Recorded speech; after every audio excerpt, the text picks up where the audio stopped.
tout cas, il y a un petit peu plus de jeu, le rythme est différent de la première mi-temps. D'un côté comme de l'autre, d'ailleurs. Donc je pense que les coachs des deux côtés, Pierre Berbissi côté du Racing et Philippe Saint-André côté toulonnais, ont donné des directives en ce sens, hein, pour envoyer du jeu, pour créer des espaces un petit peu. C'est vrai qu'on voit un peu plus de jeu, espérant que ce ne soit pas la défaveur de Toulon, mais enfin, on a les joueurs incapables de créer des brèches dans cette défense du Racing, la 5e du top 14, je vous le rappelle, défense extrêmement hermétique. L'introduction mêlée, la bonne poussée de Toulon, malgré tout le ballon qui sort pour les joueurs du Racing Métro. Derrière, c'est Biziouski qui dégage loin fort, le ballon récupéré par Loamanou pour le pied de Luc Rounet, l'arrière australien du 15 toulonnais, qui dégage en touche avec son pied gauche. Une petite touche, hein, puisqu'on reste dans nos 40 mètres, et là, c'est un temps fort quand même pour le Racing, qui empêche littéralement les Toulonnais de se dégager, malgré le bon pied, le bon jeu au pied de Johnny Wilkinson.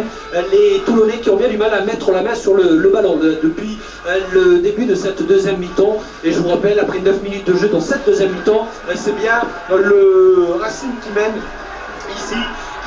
15 à 12 avec un nouveau ballon croisé, direction des 22 mètres de Toulon, le ballon qui va filer tout doucement dans l'embut de Toulon, mais il y a une fois de plus le retour de Christian Loamanou qui veille au grain, évidemment le 3 quarts, l'ailier pardon, l'ailier, le rugueux ailier, le costaud ailier du rugby club toulonnais d'origine, le japonais, hein, il est de nationalité japonaise, vous savez, Loamanou, auteur déjà de 3 essais dans ce top 14. On s'en souvient, lui qui était venu défendre la semaine dernière face à Julien Arias, hein, le Stade français, qui avait failli marquer cet essai, et le bon retour de Christian Loamanou qui a empêché Julien Arias, le Parisien, de marquer l'essai qui aurait coûté la victoire à Toulon. Évidemment, ça c'est une autre histoire. Toulon qui l'avait remporté 22 à 18, je vous le rappelle. 10 minutes de jeu ici au stade du Manoir, 15 à 12 pour le Racing, et là c'est Pierre Mignoli qui s'est saisi du ballon, mais il va être poussé en touche sur un bon plaquage de Julien Sobal, l'ailier parisien, qui a poussé le demi-mêlée toulonnais en touche sur la ligne des 40 mètres, et donc ce sera une touche pour les joueurs du Racing, et c'est Carlo Festuccia qui va s'y coller, et allez, dans une petite dizaine de minutes maintenant, il y aura évidemment des changements de part et d'autre sans doute. C'est comme ça le rugby moderne, quand on arrive à l'heure de jeu, on apporte du sang frais. Festuccia en direction, il y a un en avant là, monsieur l'arbitre, pour le ballon qui a été pris par Santiago Delapé. L'arbitre qui laisse jouer sécureusement, il me semblait qu'il y avait un enfant de Delapé, mais l'arbitre qui laisse montrer, qui laisse jouer la touche qui a été prise par l'ancien Toulonnais, le deuxième ligne Santiago Delapé, l'italien. Derrière, ça permet aux Parisiens d'arriver sur la ligne des 22 mètres face aux perches. 22 mètres le Toulon évidemment, avec Loré qui sort le ballon, qui insiste avec un ballon lent au ras. Côté parisien, on insistera pour peut-être sortir le ballon, et le drop, la tentative de drop de Wisniewski qui va passer.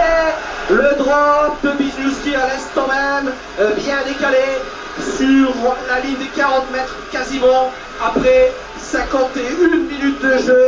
Le Racing Métro qui prend un peu le large. Attention, 18 à 12 plus 6, c'est une avance pour le moment, en tout cas un retard pour Toulon qui n'est pas rédhibitoire évidemment, mais là c'est vrai que c'est bien joué de la part des joueurs du Racing, il faut le reconnaître. 2 temps de jeu, la percée de Santiago Delapé qui a franchi une dizaine de mètres, il arrive à l'entrée des 22 mètres, on insistera côté parisien. 2 temps de jeu, 2 points de fixation, et derrière on voit Wisniewski décalé sur la ligne des 40 mètres, on lui donne le ballon intelligemment, et le demi d'ouverture parisien Jonathan Wisniewski qui ajuste les perches toulonnaises pour inscrire ce drop. 18 à 12 à la 52e minute de jeu désormais, 52e minute de jeu, et là les Toulonnais qui ont bien du mal, hein, quand même. C'est un temps fort pour les Parisiens, et en plus on est pénalisé à l'instant même par l'arbitre pour la 7e fois de la partie, Jérôme Garcès, qui pénalise les joueurs de la rade pour une position de hors-jeu, tout simplement dans le jeu courant sur un ballon monté par Johnny Wilkinson. Les joueurs toulonnais qui n'ont pas fait l'effort de se replier ou d'attendre la montée du buteur Maison, et donc ça sera une pénalité. Les joueurs du Stade Français, du Racing Métro, pardon, qui vont pouvoir se dégager évidemment. Et là c'est Chabal qui est touché. Ouais, c'est Chabal qui est à terre, effectivement, Chabal qui est à terre. Vous entendez le public qui entend des Chabal pour encourager le 3e ligne centre de l'équipe de France et le 3e ligne centre de cette équipe du Racing qui fait un bon match. Pour le moment, Sébastien Chabal, il est costaud, hein, Caveman, l'homme des cavernes, comme il l'appelle là-bas dans l'hémisphère sud, qui va reprendre sa place au sein de la 3e ligne centre du Racing Métro, pardon, et le coup de pied, la de pénalité qui a été joué par François Stein sur ses 40 mètres, le ballon récupéré par Toulon, dégage à nouveau et reperdu, ballon récupéré par l'arrière, Brent Ward qui monte une grande chandelle, la réception c'est Fernandez qui est bien pris là. Il est bien pris par Chabal, me semble-t-il, qui était bien monté, qui avait suivi la montée de ce ballon. Cette chandelle montée par les joueurs du Racing. Et on est pénalisé pour avoir gratté le ballon. Encore pénalisé les joueurs de Toulon par Jérôme Garcès pour avoir talonné le ballon à la main. On a fait une faute un peu stupide encore sur ce regroupement. Et attention à un éventuel carton jaune pardon, parce que les deux équipes avaient été averties. Vous voyez Pierre Miloli qui est à nouveau averti par monsieur Jérôme Garcès. Je crains que la prochaine fois ce soit un carton jaune pour les Toulonnais qui multiplient les fautes en ce début de deuxième mi-temps, et notamment les fautes au sol. À l'image de cette action, on a talonné le ballon à la main alors que monsieur l'arbitre avait annoncé un ruck, une mêlée spontanée, et donc on a été pénalisé, mais il y a ils prennent la mêlée. Ils prennent la mêlée, les joueurs du Racing, ils se sentent forts. On est dans les 22 mètres, l'introduction de Loré. Le départ aura de Chabal derrière la mêlée, il est bien pris par la défense, on n'est plus qu'à 10 mètres, le ballon qui a été libéré et qui a été regagné par les joueurs de Toulon, mais je me demande si derrière il n'a pas été à nouveau reperdu ce ballon. Ah oui, c'est les Parisiens qui l'ont. Attention le droit de Bijouski face au perche, ça passe à droite. Ouh là là qu'on a eu chaud. Alors c'est marrant parce qu'il était beaucoup plus facile que celui qu'il a tenté et réussi précédemment.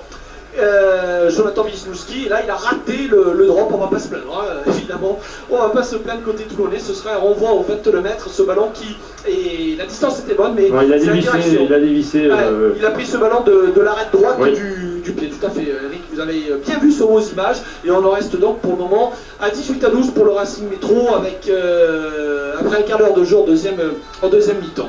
Mais la pression est sur les épaules toulonnaises, c'est vrai que là il faut réagir. Là le quart d'heure, l'entame de la deuxième mi-temps incontestablement, et pour les joueurs du Racing, ah là là, et Wilco qui a sur ce renvoi directement trouvé la touche, et oui, il a trouvé directement la touche. On va donc revenir à une touche, mais à l'endroit où le ballon a été tapé, à moins que, non, ce serait une mêlée, pardon, excusez-moi, puisque c'était un coup de pied d'envoi, ce serait une mêlée à l'endroit, sur la ligne des 22 mètres, puisque c'est de là que Wilco avait tapé ce ballon qui est sorti directement en touche. On revient donc à une mêlée à l'entrée des 22 mètres du rugby club toulonnais, mêlée évidemment parisienne. Elle est compliquée cette mêlée puisque à défendre, elle est compliquée puisqu'elle est face au perche. Le ballon, le départ aura directement de Chabal qui sert le gros raffut de Délapé, et là plus qu'à 10 mètres de la ligne.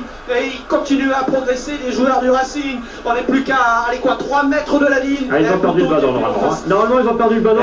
Oui, vous avez raison, le ballon qui a été gratté par les Toulonnais sur cette phase de jeu au sol, tant mieux. On peut dégager ça par le pied de Wilco qui trouve cette fois-ci une touche dans les 40 mètres. On a du mal quand même, on a du mal Eric à sortir de nos 40 mètres, et heureusement pour les Toulonnais, mais on souffre quand même, notamment en mêlée, pour le moment là.